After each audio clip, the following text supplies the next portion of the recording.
Ito naman guys yung pinakamalapit na coffee shop dito sa pag-istayan namin.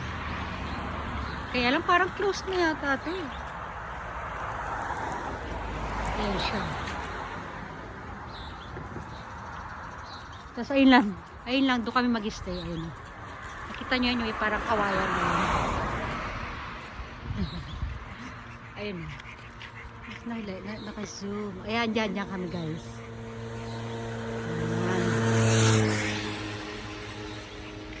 Naantay pa namin yung ano kasi siya parang private bahay lang siya eh. Yung hotel namin. Yan, meron ding malawak na dog run. Ayun.